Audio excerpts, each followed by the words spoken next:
Israel को कत्लेआम की मजीद मोहलत मिल गई। आलमी अदालत इंसाफ ने मुजरिम ठहराने के बजाय रफा पर हमले फौरी बंद करने का हुक्म जारी कर दिया।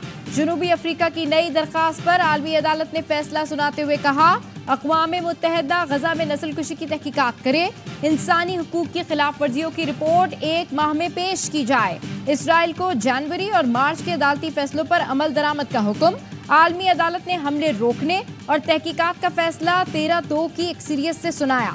अदालत के सदर ने सहूनी रियासत के खिलाफ चार्जशीट पेश कर दी। कहा, इसराइल ने 10 जनवरी के फैसले पर अमल दरामद नहीं किया और हमले जारी रखे। गजा के बाद रफा में भी इंसानी सूरत हाल तबाहकुन है। गजा के बासियों पर जमीन तंग कर दी गई है। खाने पीने की अशिया को रोका गया। लोग भूख से मर रहे हैं।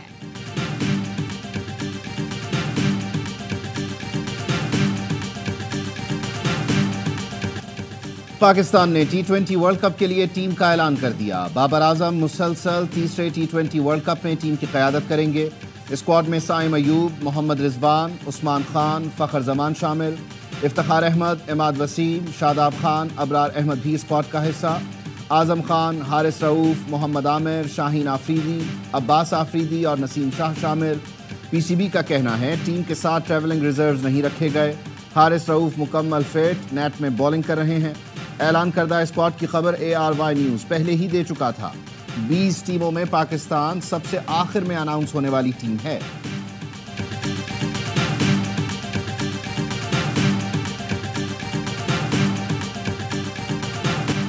शायर अहमद फरहाद की गुमशुदगी। इस्लामाबाद हाई कोर्ट ने सेक्टर कमांडर ISI, MI और डायरेक्टर IB को 29 मई को जाती हैसियत में तलब कर लिया। इस्लामाबाद हाई कोर्ट के जस्टिस मोहसिन कियानी का तफसीली फैसला जारी। लिखा, मामला संजीदा है। अटॉर्नी जनरल की दरखास्त पर समाअत मुलतवी नहीं कर सकते। वजीर कानून, सेक्रेटरी दिफा और दाखिला को भी पेश होने का हुक्म। फैसले में है कि सहाफ़ी हामिद मीर ने बताया, अटॉर्नी जनरल का बयान नशर हुआ तो पैमरा ने नोटिफिकेशन जारी कर दिया और तमाम प्रिंट और इलेक्ट्रॉनिक मीडिया पर पाबंदी आयद कर दी। पाबंदी बुनियादी हुकूक से मुतसादिम है। पैमरा के नाजायज दबाव से सहाफ़ी मुश्किल हालात का शिकार हो गए। जस्टिस मोहसिन कियानी ने इस पर कहा, अदालत इस अहम मुकदमे की कार्रवाई रिपोर्ट करने की इजाजत देती है। लापता अफराद के तमाम मुकदमे बराह रास्त नशर किए जाएं। अदालत ने हामिद मीर और सेक्रेटरी PFUJ को अदालती मुआविन मुकर्रर कर दिया। 8 सफ़ात का हुक्मनामा उर्दू में तहरीर किया गया। खैबर पख्तूनख्वा ने विफाक से पहले बजट पेश कर दिया। तनख्वाहों और पेंशन में 10% इजाफे की तजवीज़। मुख्तलिफ शोबों में टैक्सों में कमी कर दी। वजीर खजाना आफ्ताब आलम ने 17 खरब 54 अरब रुपए का बजट पेश किया। तरक्याती अखराजात के लिए 416 अरब से जायद मुख्तस, तालीम के लिए 362 अरब से जायद, सेहत के लिए 232 अरब मुख्तस कर दिए गए। बजट में गंदम की खरीदारी के लिए 26 अरब मुख्तस, तवानाई के लिए 31.5 अरब मुख्तस। बिजली के लिए खैबर पख्तूनख्वा डिस्ट्रीब्यूशन कंपनी कायम की जाएगी। कम अज कम माहाना उजरत 36,000 करने की सिफारिश। कमर्शियल प्रॉपर्टी, कारखानों, जायदाद की मुंतकली पर टैक्सों में कमी। IMF के मतलूबा टैक्स नजरअंदाज कर दिए गए। वजीर खजाना आफ्ताब आलम ने कहा, विफाक के जिम्मे 1800 अरब से जायद रकम वाजिबुल अदा है, विफाक फराहम नहीं कर रहा।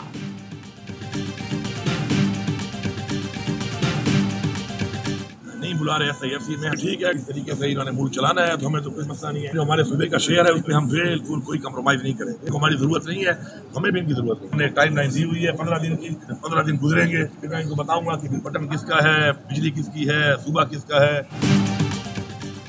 वफाकी हुकूमत को हमारी नहीं तो हमें भी उसकी जरूरत नहीं। वजीर आला खैबर पख्तूनख्वा अली अमीन गंडापुर कहते हैं, SIFC इजलास में नहीं बुलाया गया, इसी तरह मुल्क चलाना है तो फिर ठीक। सूबे के हक पर कोई समझौता नहीं करूंगा। विफाक को 15 दिन का वक्त दिया है, वक्त पूरा होने पर बताऊंगा बिजली का बटन किसके पास है और सूबाई मुख्तारी किसे कहते हैं। सहाफी ने सवाल किया, लोड शेडिंग बढ़ गई है, आप विफाक पर कब चढ़ाई कर रहे हैं? अली अमीन गंडापुर ने कहा, फिलहाल आवाम से कहता हूँ सुबह शाम नमाज पढ़कर दुआएं दें। वजीर आजम शहबाज शरीफ से गवर्नर KP का राबता। जराए का कहना है वजीर आजम ने कल SIFC इजलास में वजीर आला KP को मदऊ कर लिया। दावत चीफ सेक्रेटरी KP के जरिए दी गई।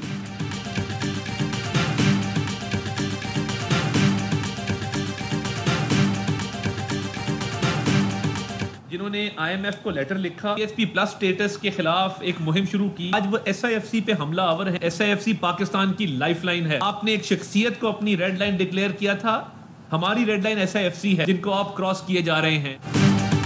वज़ीर आला KP मुल्क को तबाही की तरफ ले जाना चाहते हैं। IMF को खत लिखने वाले अब SIFC पर हमला आवर हैं। वज़ीर इत्तलात तथा तारड़ की प्रेस कॉन्फ्रेंस, कहा SIFC पाकिस्तान की रेड लाइन है। आप SIFC, वज़ीर आज़म और आर्मी चीफ पर हमला करेंगे तो सरमायाकारी नहीं आएगी। ये अवाम को धोखा देने के लिए विफाक से पहले बजट पेश कर रहे हैं। आप आइन की खिलाफ वर्जी करेंगे तो आपकी हमारे पास कोई जगह नहीं होगी।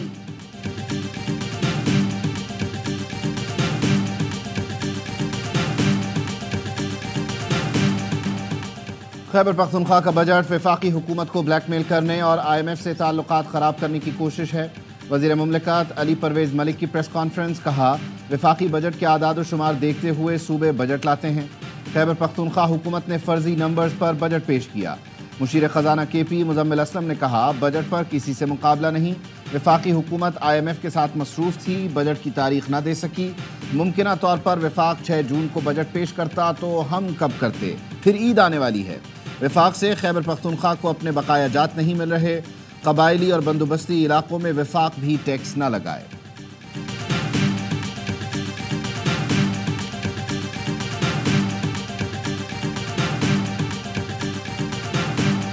बाद में PTI के मरकजी दफ्तर पर क्रैकडाउन। इंसदादे तजावुजात की टीम ने इमारत का एक हिस्सा गिराकर दफ्तर सील कर दिया।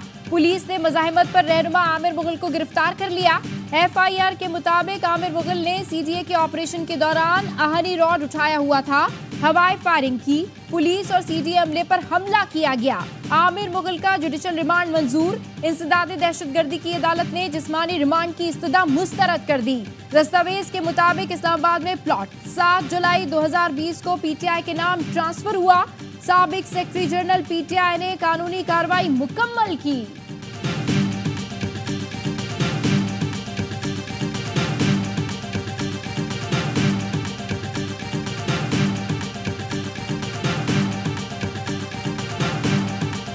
ये जो सेंट्रल सेक्रेटेरिएट आप देख रहे हैं, इस पे जो अटैक किया गया CDA की तरफ से, वो बगैर नोटिस के था। हम लोग कानूनी अपनी चाराजोई जारी रखेंगे और इस निज़ाम के खिलाफ आखिरी दम तक लड़ेंगे। पार्टी के ऑफिस को डिमोलिश करना, इसका मतलब ये है कि ये जंग हम जीत चुके हैं।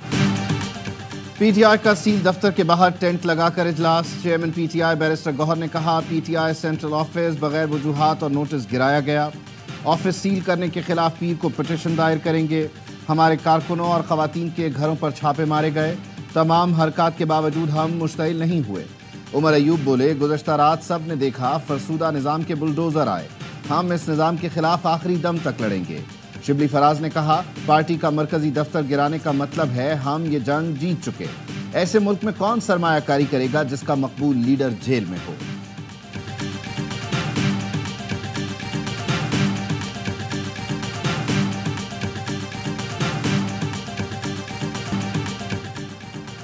मरी के मुख्तलिफ इलाकों में मूसलाधार बारिश और ज़ालाबारी। मौसम खुशगवार हो गया। इस्लामाबाद और रावलपिंडी में तेज हवाओं ने गर्मी का जोर तोड़ दिया।